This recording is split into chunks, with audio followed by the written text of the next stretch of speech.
Bismillahirrahmanirrahim. Amin. Ibu bapak, mari kita awali dengan membaca sebagian dari zikir yang dianjurkan dibaca setiap pagi. Kita awali dengan ayat kursi.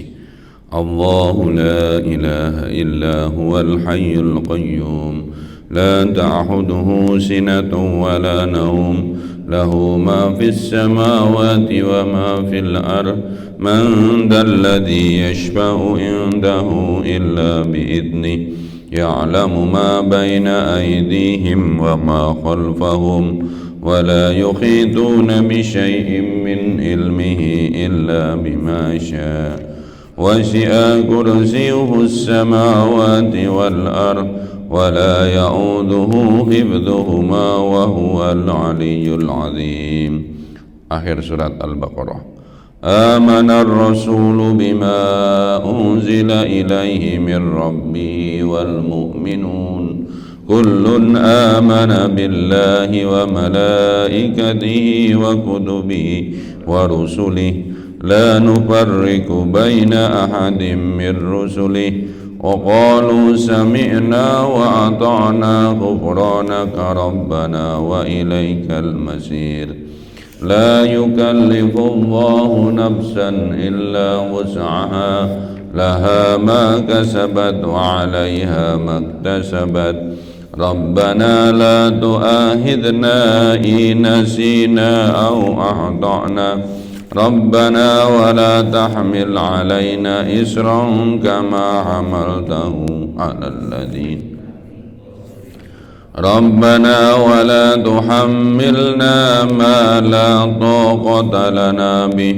واعف عنا واغفر لنا وارحمنا أنت مولانا فانصرنا على القوم الكافرين أعوذ بالله السميع العليم من الشيطان الرجيم أعوذ بالله السميع العليم من الشيطان الرجيم أعوذ بالله السميع العليم من الشيطان الرجيم بسم الله الذي لا يضر مع اسمه شيء في الأرض ولا في السماء وهو السميع العليم بسم الله الذي لا يضر مع اسمه شيء في الأرض وفي السماء وهو السميع العليم بسم الله الذي لا يضر مع اسمه شيء في الأرض ولا في السماء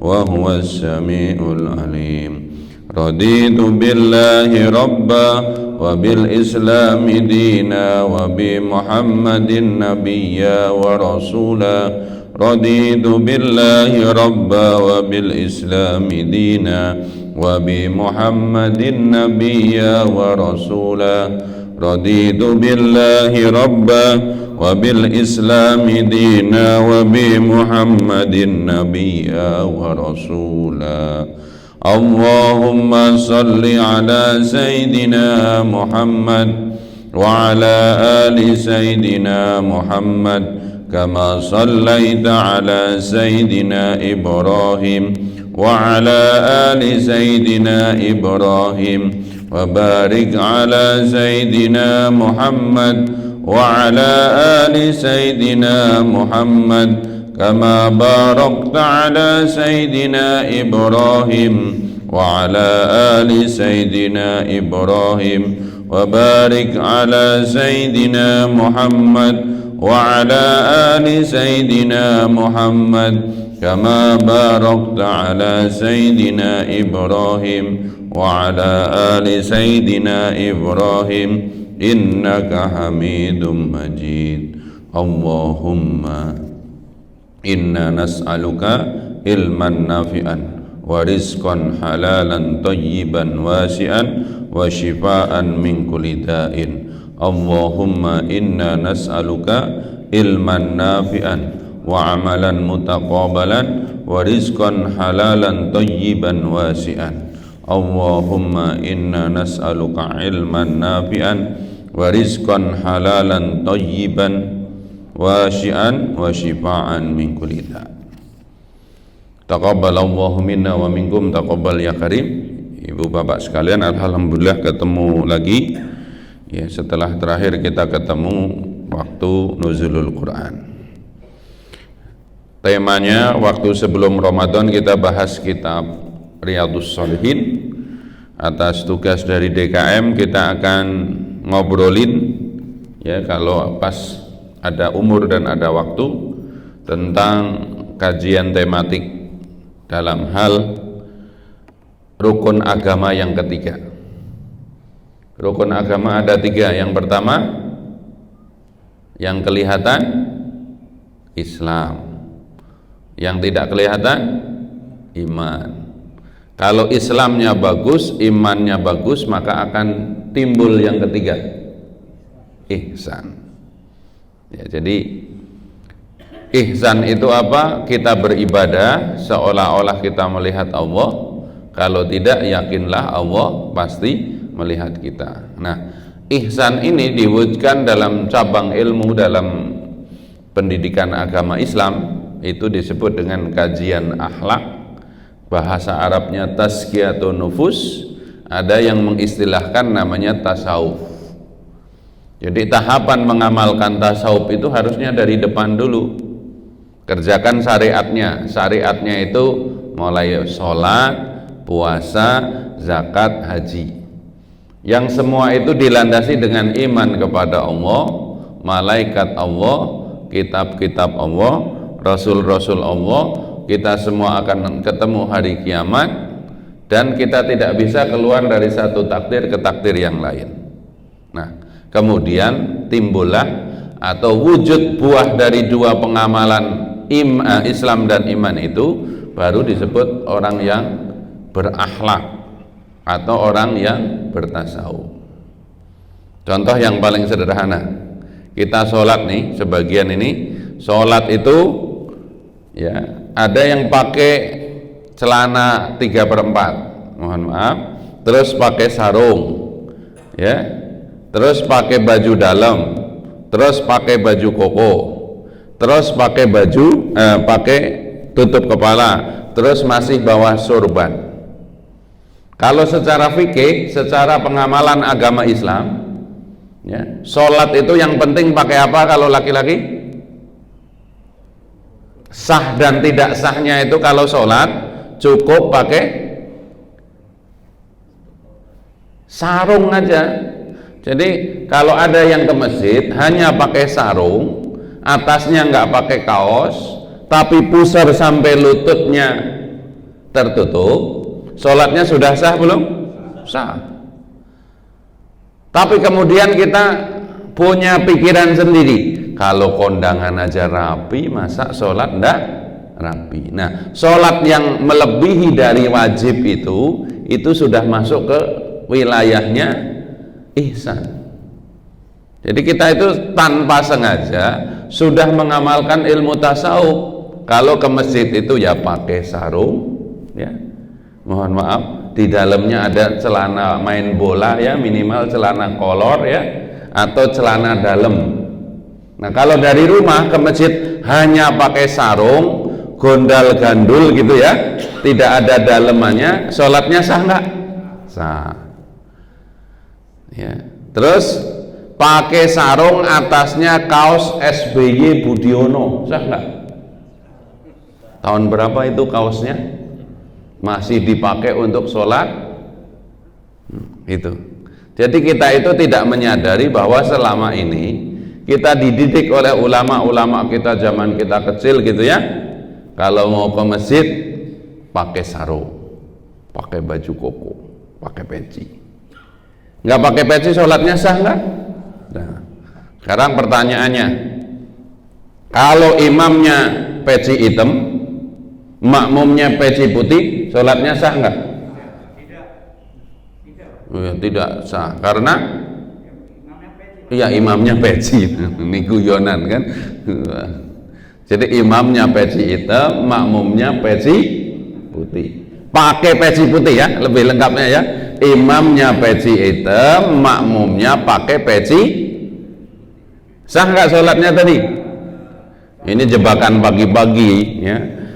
Kenapa nggak sah? Imamnya bukan orang. Kalau sholat itu imamnya harus. Nah, baik. Hari ini kita akan ngobrolin ya. Salah satu, kalau sering kita mendengar orang yang berceramah atau para ulama ceramah yang disebut dengan setengah agama. Ada yang ingat setengah agama? Yang bisa jawab biasa, boleh pulang duluan. Jadi kalau ada istilah setengah agama, itu melekat kepada apa? Ayo kaum musyrikin yang nyender kepada tembok, bahasa Arabnya sedang berbuat musyrik, yaitu nyender kepada selain Allah, Pak. Tapi secara istilah aja, Ustadz Mahroji itu tadi nyender, begitu saya ngomong kaum musyrikin langsung maju. Ibu-ibu, kalau ada istilah setengah dari agama, itu identik kepada siapa?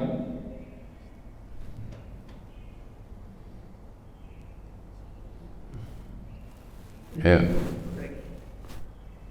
Pernikahannya enggak. Jadi kita ngomongin ini rata-rata saya lihat di depan sudah nikah semua ini.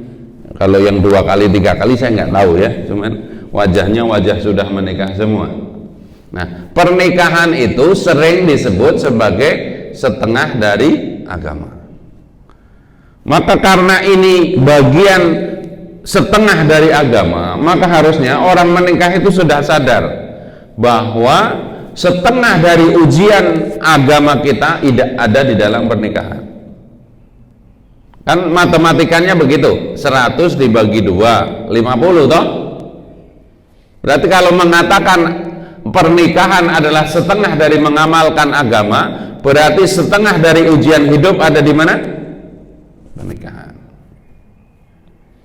Ya, dalam Al-Quran ya, ayatnya kita sering mendengar ya, sesungguhnya anak dan istrimu adalah, ada yang berkuasaan, ada yang disebut musuh. Ya, ini bapak-bapak di sini para suami hati-hati, kita harus berjuang. Nanti di akhirat tidak ada yang paling keras menuntut, ya, menuntut pertanggungjawabannya, menyebabkan kita masuk neraka. Kalau kita AB, siapa? Anak dan istri. Kita lanjutkan. Kita mulai dulu ya, gini. Dalam kehidupan sehari-hari, apalagi di media sosial, sering mengatakan begitu. Adab mendahului ilmu. Nah, kira-kira kita mumpung lagi ngaji, kata-kata ini tepat atau enggak? Adab mendahului ilmu. Ya, regu A sekarang Bapak, ini regu A, regu B, regu C. Ibu-ibu regu D. Sejatinya kalau secara ilmiah, ya, secara ilmiah maksudnya secara disiplin, adab mendahului ilmu itu istilah yang tepat atau enggak? Pak? Ya, tidak. Pagi-pagi biar mikir, kalau nggak mikir nanti tidur. Nah, sekarang ya, kita kan sering mengatakan adab mendahului ilmu. Aslinya ya, coba ini pendapat ini, ilmu dulu baru adab, adab dulu baru ilmu, adab dulu. Nah, sekarang Bapak alasannya apa? Dalam? Kalau kita tidak punya adab, tidak ada ilmunya, Pak. Ya, kalau kita tidak ada adab berarti tidak ada ilmunya. Semua yang dilakukan, Pak, ibadah itu harus punya ilmu. Oke. Nanti kita menganggap kita tidak merasakan. Ya. Dalam? Untuk melakukan adab harus tahu ilmu adabnya. Ya. Ini kalau ngomong berempat kusir maksudnya, ini sama-sama benar. Tapi kalau kita dudukkan kepada istilahnya kita dengan, kalau dalam metode ilmiah kan ada namanya tidak boleh mengambil kesimpulan sebelum kita mengambil hipotesa atau penelitian-penelitian. Ya, memang yang umum di masyarakat selalu mengatakan adab mendahului ilmu. Contohnya ya, kalau di Facebook, di internet itu ada seorang kiai yang sudah sepuh, tiba-tiba ketemu anak gurunya, kemudian mencium tangan anak gurunya yang masih muda. Maka ditulis oleh komentar di Facebook itu, adab mendahului ilmu. Ya, dua-duanya benar, tapi kalau mau didudukkan, tidak bisa orang itu beradab sejatinya kalau dia tidak mengamalkan sebuah ilmu. Nah, sekarang ini ibu-ibu senyum kepada semua lelaki itu, mohon maaf, secara adab bagus apa enggak? Ya, secara adab seolah-olah bagus. Jadi pulang dari masjid sini sampai rumah ketemu 10 lelaki, setiap kali ketemu, assalamualaikum bapak, apa kabar mas, assalamualaikum, gitu ya. Senyumnya itu senyum yang benar-benar tulus. Dari 10 ini 7 orang mohon maaf bermasalah. Ibu itu suka sama gua, 7 orang loh.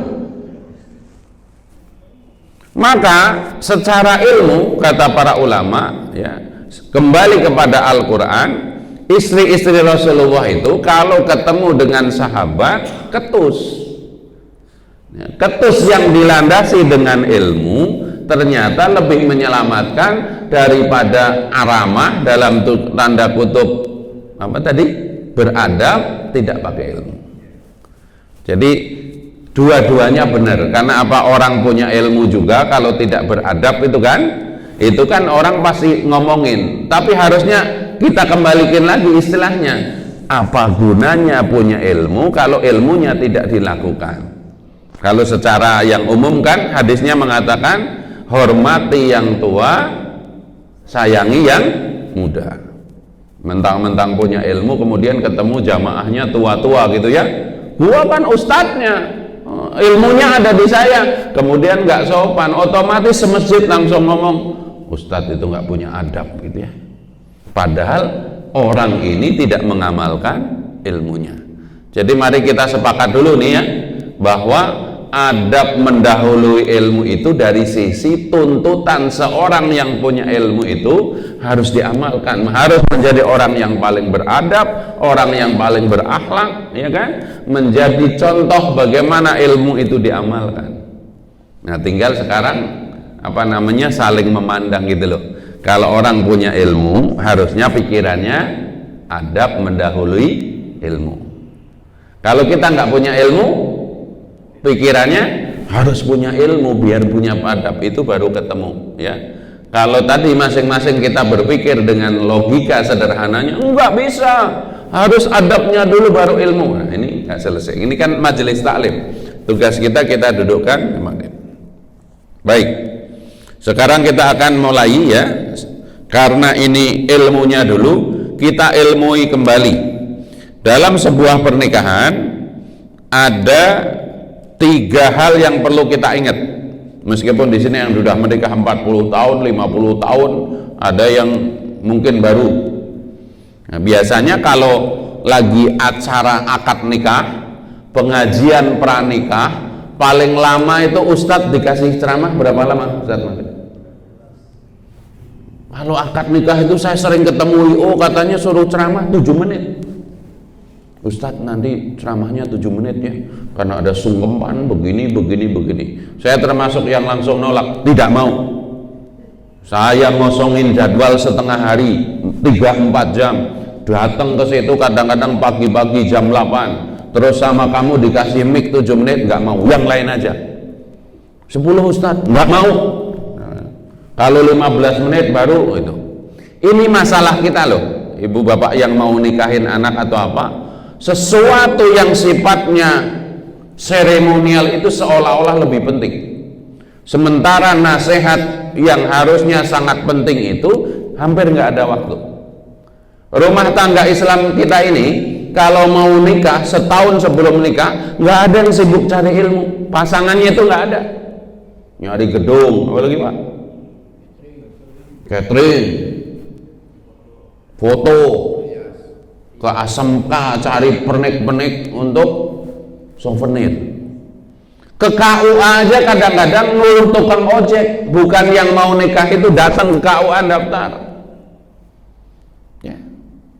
Jadi begitu sibuknya dengan acara seperti itu, tapi tidak pernah belajar Bagaimana sesungguhnya nanti kalau sudah menikah itu, kalau sebagai suami tugasnya ngapain, sebagai istri tugasnya ngapain. Nah, tadi ya, nasihat pernikahan setelah akad 7 menit itu aja IO nya sudah sibuk ya, nyiapin kursi mau sungkeman, MC nya dikit-dikit 5 menit, itu 3 menit, kalau waktunya sudah habis ustadznya dibunuh. Ya. Dan kadang nggak didengerin. Nah, ini kritik untuk kita. Sementara gereja Katolik, ini saya sebut di sini, tidak ada itu pemberkatan oleh pastor atas pasangan yang mau diberkati oleh pastor, kecuali sudah sekolah minggu berdua itu setahun. Jadi kalau yang disiplin menikah diberkati oleh pastor di gereja Katolik, itu pengantin tidak boleh langsung, harus sudah sekolah dulu selama setahun. Dan ajaran Katolik khususnya kan tidak boleh menikah kecuali seumur hidup, tidak ada perceraian dalam istilah mereka, makanya dipersiapkan dengan sebaik-baiknya. Ini autokritik untuk kita. Kenapa ya, khususnya di daerah pinggiran di Jakarta, saya belum ketemu datanya, angka perceraian itu sangat tinggi. Karena apa? Tadi mengeluarkan uang berapa ratus juta Pak, rata-rata pesta di Jakarta yang sedang aja nyewa gedung berapa kira-kira? 40, genepin aja 50 ya, make gedung 4 jam bayar 50, cateringnya berapa? 100 juta, sudah 150. Apalagi nyewa pakaian 50 lagi, kan minjem beskap, keris, macam-macam gitu ya. Nih, gedung 50, catering 100, perlengkapan 50, sudah 150. Apalagi dokumentasi, video, syuting, layar, berapa lagi? 20, sudah 170. Apalagi? Ya kurang lebih ya, sesederhananya kita mungkin, mohon maaf di sini ya, ya kurang lebih 200 juta. Tanpa ilmu, tahu-tahu 6 bulan kemudian anaknya berantem. Padahal bapaknya ada yang ya setengah mati itu biar ada acara walimatul syafar, walimatul urus yang seperti itu. Baik ya, ini autokritik. Jadi kalau siapapun punya anak, punya apa ya, kalau mau nikah itu jangan hanya cocok kepada pasangannya, tapi ya kalau istilahnya harus siap. Orang menikah itu punya tanggung jawab ini ya. Dalam kitab fikih khususnya kita mulai dari situ ya, ada 3 hal yang perlu kita ingat. Yang pertama, hak yang wajib wajib dipenuhi suami kepada istri. Berarti tugas siapa? Tugas suami. Yang kedua, hak yang wajib dipenuhi istri kepada suami. Berarti kewajiban. Yang ketiga, hak bersama antara suami dan istri. Ya, sekarang pagi ini ya, karena banyakkan suami ini ya, kita mulai dari hak-hak yang wajib dipenuhi suami kepada istri. Nanti kalau ada umur kita balik kewajiban istri kepada suami. Jadi ibu-ibu yang sekarang dengerin ya, tolong perhatikan ya, ini haknya ibu, kewajiban suami. Tapi kalau suaminya nggak ikut ngaji, jangan langsung nanti kata Pak Ustadz, saya bisa dilabrak nanti ya. Kan ada sesuatu yang kadang-kadang itu, saya baru tahu ternyata begitu ya, ngomongnya sama suaminya itu kata Pak Ustadz. Tahu-tahu nggak ngaji nggak apa, suaminya datang, Ustadz itu ngajarinnya nggak benar gitu ya. Nah, sebelum saya baca kitabnya, bapak-bapak di sini, ya, masak, nyuci, tugas istri bukan? Tugas suami. Jadi tiap hari bapak masak, nyuci. Hah? Itu tugas suami atau tugas istri? Masak, nyuci? Hah? Aslinya kewajiban siapa? Oh gitu ya. Oh keren, ini sudah pada paham ya. Tapi kalau nggak ada kopi kenapa marah? Ini ngomong tasawuf itu begini, keren kita loh. Masak, nyuci, belanja ke warung, tugas siapa? Yang benar. Tadi katanya suami. Wajib nyuruh istri. Oh, wajib. Ini ada lagi wajib nyuruh istri. Ya mudah-mudahan yang dengar ya kita bisa pahamnya. Kita bismillah, kita baca aja. Salah satunya saya bawa kitab namanya Fiqhus Sunnah ya. Rangkuman dari beberapa madhab ya. Baik ya, kita baca aja pelan-pelan ya. Yang pertama harus dibangun kesadaran gitu loh. Gini, kesadarannya itu begini. Kalau dituntut secara syariat Islam, ngomong ya, standarnya syariat Islam, dikembalikan ini tugas suami, ini tugas istri, tidak ada suami atau istri pun yang lulus. Ya, ini ngomong tasawufnya. Kalau misalkan saya suami, tugas dalam syariat suami itu begini, maka saya tidak lulus.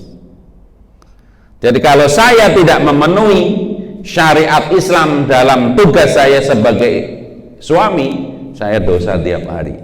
Apalagi baca sigot taklid. Setelah akad nikah saya suami ya akan memenuhi tanggung jawab sebagai mempergauli istri saya dengan baik sesuai syariat Islam. Bahasa Arabnya apa? Muasyarah bil ma'ruf. Dan saya membacakan sigot taklid untuk istri saya sebagai berikut. 1, 2, 3, 4, 5. Suka nyadarin enggak Pak? Betapa pesta yang ratusan juta itu nilai suami berapa duit? Apabila istri saya tidak setuju, tidak ridho dengan perlakuan saya tersebut, kemudian datang kepada pengadilan dan membayar uang iwat sebesar 10.000 loh. Ya, adil nggak coba? Ya, bawa serahan roti buaya, cincin macam-macam. Begitu istrinya marah, datang ke pengadilan bawa duit 10.000. Zaman saya mau nikah zaman dulu 20 tahun yang lalu malah 1.000 Pak. Nggak tahu 10.000 itu baru kapan itu ya. Bawa duit ini seorang istri, datang ke pengadilan, daftar ke pengadilan, hakimnya ngomong disetujui, maka jatuhlah talak 1. Jadi modal ratusan juta ya. Kemudian istilahnya menjadi talak hanya gara-gara 10.000. Coba nanti dibaca yang anaknya atau yang masih punya surat nikah, dibaca itu ya. Betapa nilainya seorang suami berapa duit? 10.000. Suka sadar nggak bahwa kita itu jangan macam-macam. Sekali nempeleng istrinya nggak ridho, datang ke pengadilan, bayar 10.000, kita keluar kota 6 bulan, tidak ada jaringan karena kerja di tambang, ya, tidak mempedulikan istri saya selama 6 bulan. Istrinya datang ke pengadilan 10.000.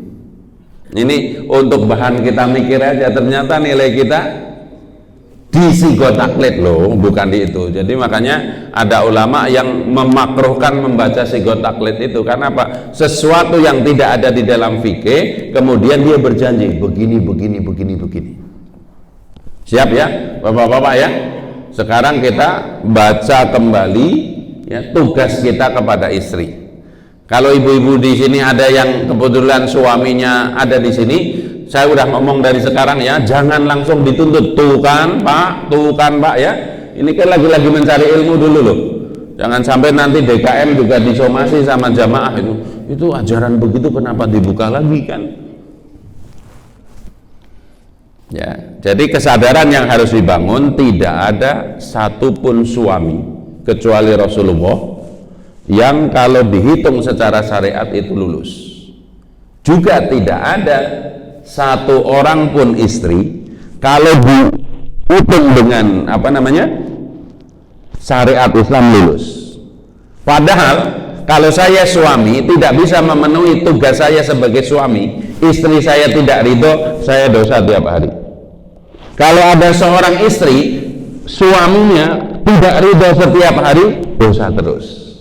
Maka rumah tangga yang paling abdol, saya langsung keluarkan kuncinya, menurut seorang ulama yang hidup abad ke-8 Hijriah, namanya Al-Habib Umar Mahdhor di Hadramaut sana, harus timbul setiap hari yang namanya tasamuh.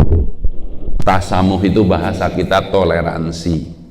Suaminya nggak kurang bertanggung jawab, dalam artian tanggung jawabnya 8, baru bisa mengerjakan 5, berarti kan kurang 3. Yang 3 itu dimaafkan. Istrinya tugasnya 8, baru ada 6, berarti kurang 2, maka yang 6 itu disyukuri, yang 2 disabari. Kalau enggak tiap hari. Sebelum saya rinci, bapak-bapak di sini, menurut madhab Syafi'i, ya, bapak-bapak di sini wajib membelikan istrinya baju berapa kali setahun?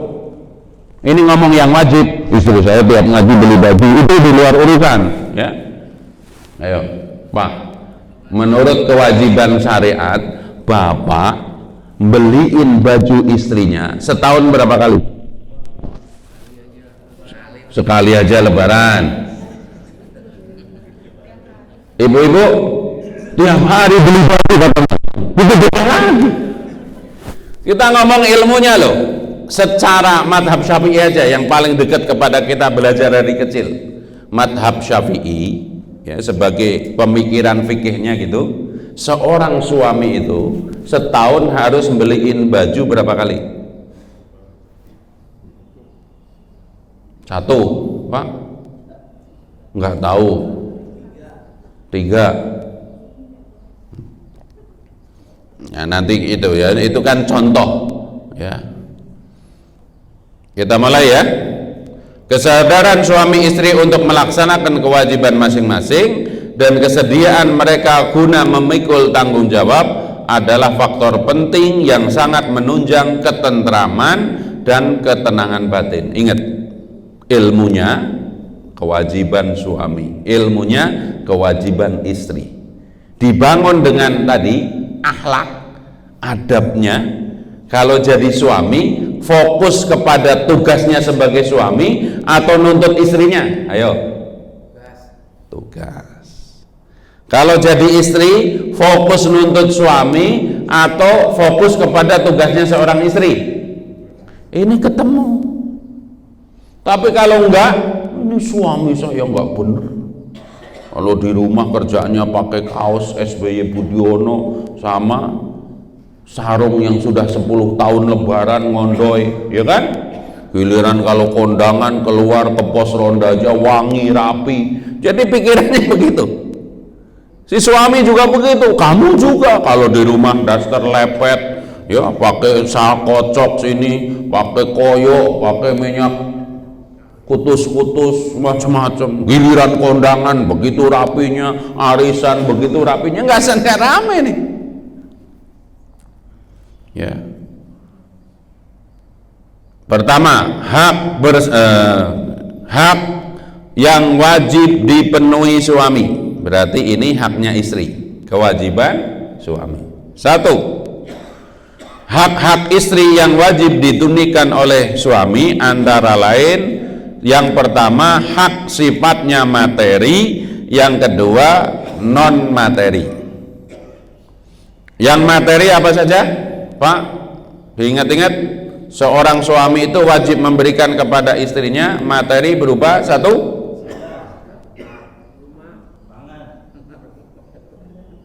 habis akad nikah dulu ngapain? Memberi mahar atau mas kawin. Yang kedua nafkah. Lagi-lagi karena kita belajar madhab Syafi'i, kata Imam Syafi'i, kalau ada orang, saya terima nikahnya dan kawinnya fulanah binti fulan dengan mas kawin emas 100 gram utang. itu pernikahannya sah, tapi nggak boleh bersepi-sepi. Jadi kalau maharnya belum dibayar Pak, nggak boleh nyolek, apalagi nidurin. Jadi kalau seandainya ada yang ngomong dengan mas kawin utang, pernikahannya sah, tetapi nggak boleh macam-macam. Kalau ada begitu gimana? Minta turunin atau gimana? Makanya kemudian ada istilah, sebaik-baik perempuan itu adalah perempuan yang paling murah maharnya. Ini nasihatnya begitu.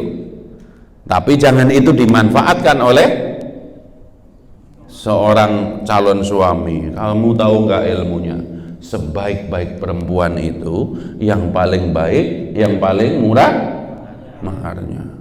Udahlah, jangan 100 gram, setengah gram aja ya. Oh, nggak pengen begitu. Jadi semangatnya calon suami ingin memberikan mahar sebanyak-banyaknya, semangatnya calon istri ingin mengamalkan sunnah baru ketemu. Tapi kalau kacamatanya kebalik, ya, kan sebaik-baik calon suami itu yang paling banyak memberikan mahar kepada suaminya. Beda lagi calonnya, sebaik-baik istri itu yang paling murah. Oh, nggak jadi nikah begini itu gara-gara mahar aja udah berantem duluan. Baik. Jadi insya Allah ya, yang nikah ini semua sudah lunas ya maharnya. Ada yang pernah utang gitu, kan suka ada itu. Habis itu kemudian banyak masalah, kemudian maharnya dipinjam lagi. Dek, tak pinjam kalungnya, tak jual buat modal usaha. Tolong yang pernah begini kembaliin. Karena apa? Itu milik istri, bukan milik kita, bukan milik bersama. Makanya dalam Islam itu ada ini duit milik istri, ini milik suami. Jadi kalau ada nih seorang perempuan atau seorang calon istri bawa warisan banyak sebelum menikah, begitu menikah nggak otomatis jadi milik suaminya. Demikian pula seorang suami punya banyak harta, begitu menikah tidak otomatis ya, meskipun ada tadi hukum yang tidak tertulis ya, semua uang suami adalah uang istri, tapi uang istri, nah itu kan hukum tidak tertulis, nggak tahu kebenarannya, harus kita kembalikan nanti ke syariat. Baik ya. Nah, itu bab. Jadi yang pertama, kita itu seorang laki-laki wajib membayarkan maharnya setelah kita nikah. Yang kedua, ya, apa? Nafkah itu apa saja sekarang Pak? Rincian nafkah. Satu, ya, nafkah lahir makan batin. Sekarang kita ngomong nafkah lahir, terdiri dari sandang, pakan, paman. Mari kita rinci dulu ya. Makan seorang istri itu masih berupa beras ya, tempe mentah atau siap saji ya. Harusnya kalau secara syariat yang namanya memberi makan itu basa Jawane tinggal ngemplok, siap saji.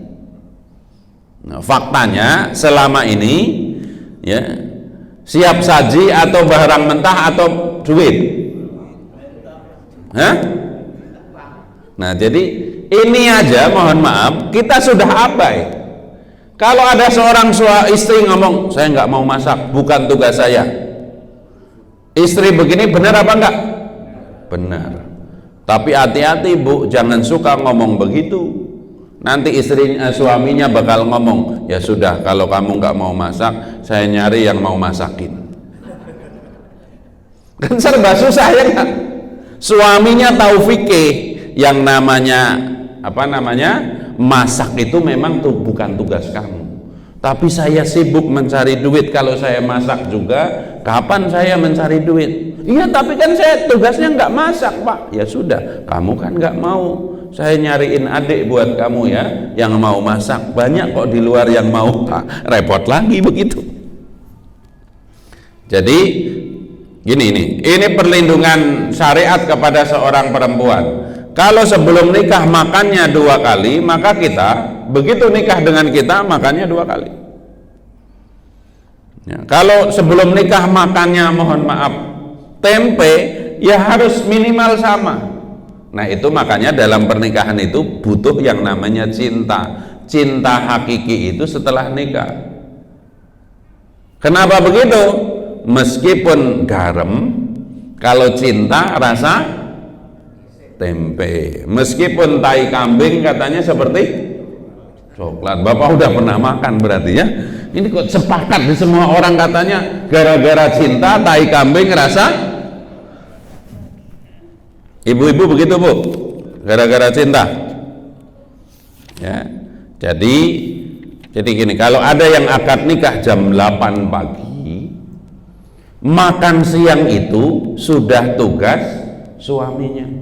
Harusnya suaminya yang datang ke catering terus ngambilin nasinya buat istrinya.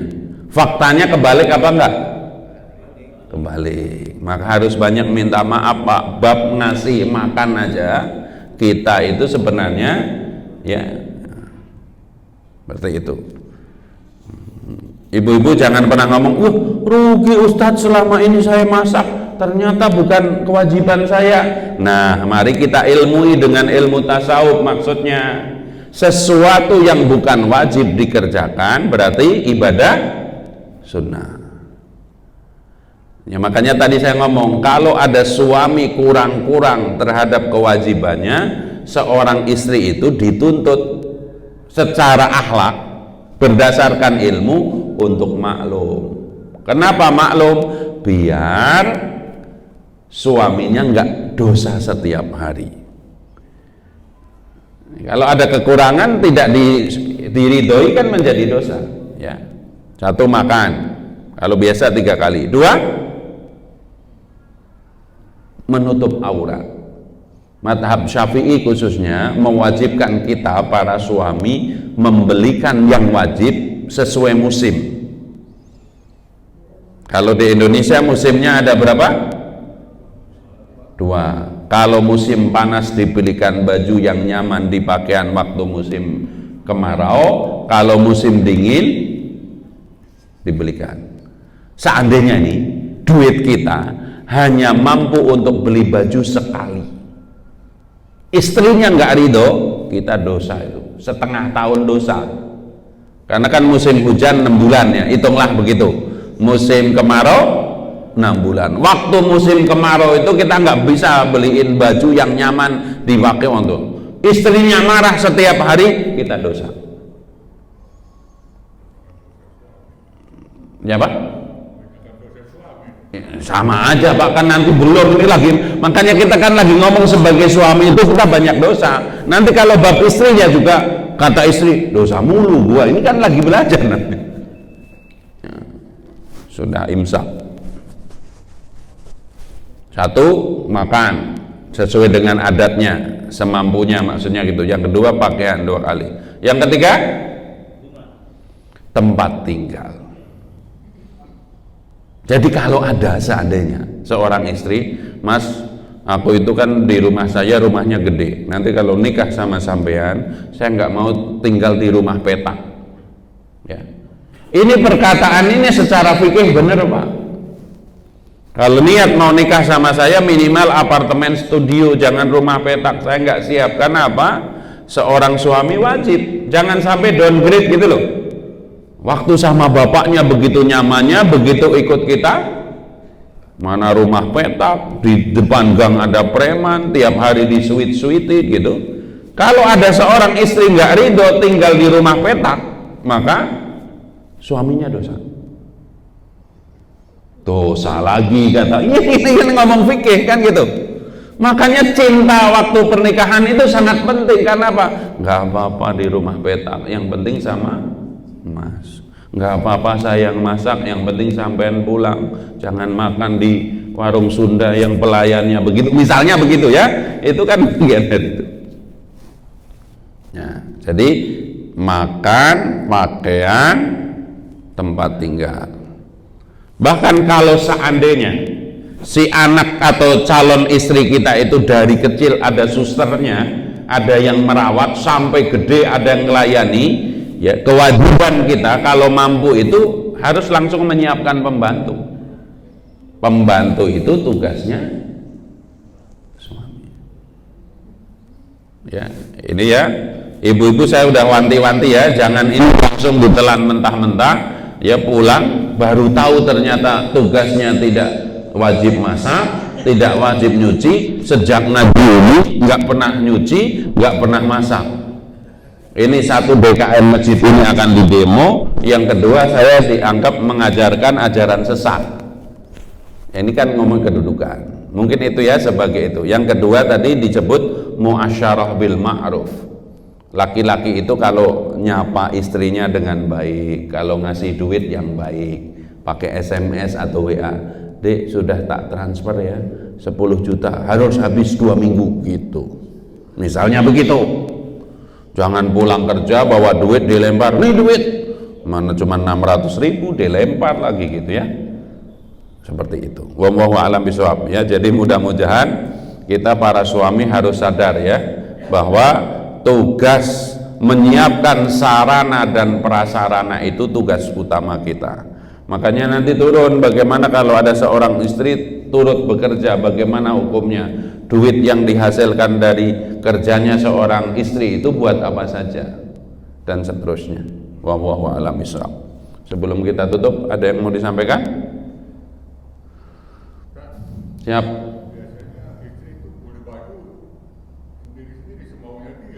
Ya, kan kalau bapak nggak wajib, duit siapa itu yang beli baju semaunya sendiri?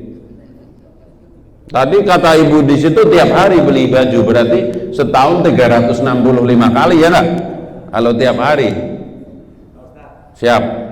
Kemungkinan salah tafsir Kak.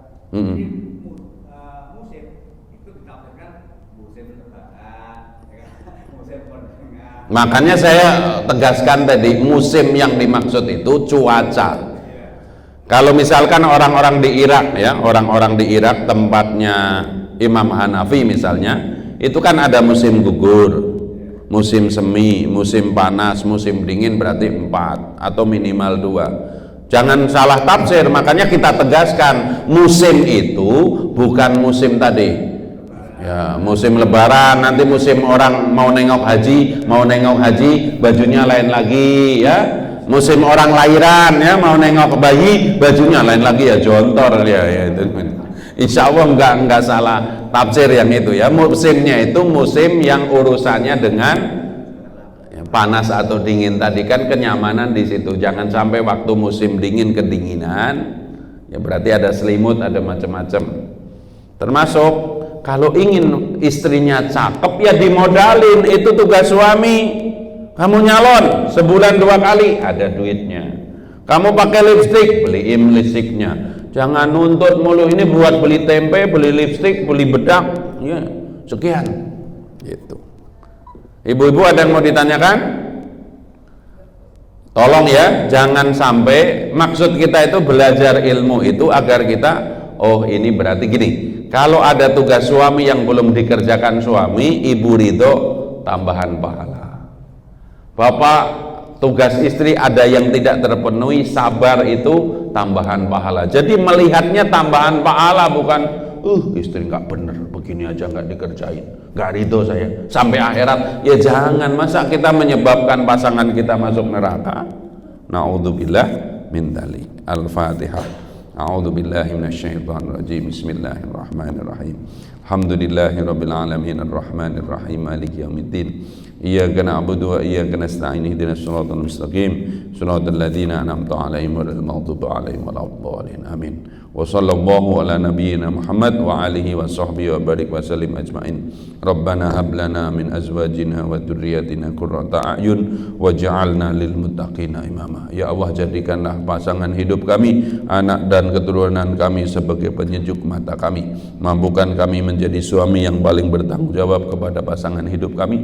Mampu memampukan para istri bertanggung jawab sesuai dengan yang diperintahkan oleh syariat, sehingga kami selamat dunia, selamat di akhirat, bahagia dunia, bahagia di akhirat. Rabbana atina fid dunya hasanah fil akhirati hasanah wa qina adzabannar. Wa sallallahu ala nabiyyina Muhammad wa alihi wa sahbihi wa sallim. Walhamdulillahi rabbil alamin. Wal asri bismillahirrahmanirrahim. Wal as innal insana lafi husrin ila alladziina amanu wa amilus solihati wa tawassaw bil haqq wa tawassaw bis sabr. Kafaratul majlis. Subhanakallahumma bihamdika asyhadu an la ilaha illa anta astaghfiruka wa atubu ilaik. Assalamualaikum warahmatullahi wabarakatuh.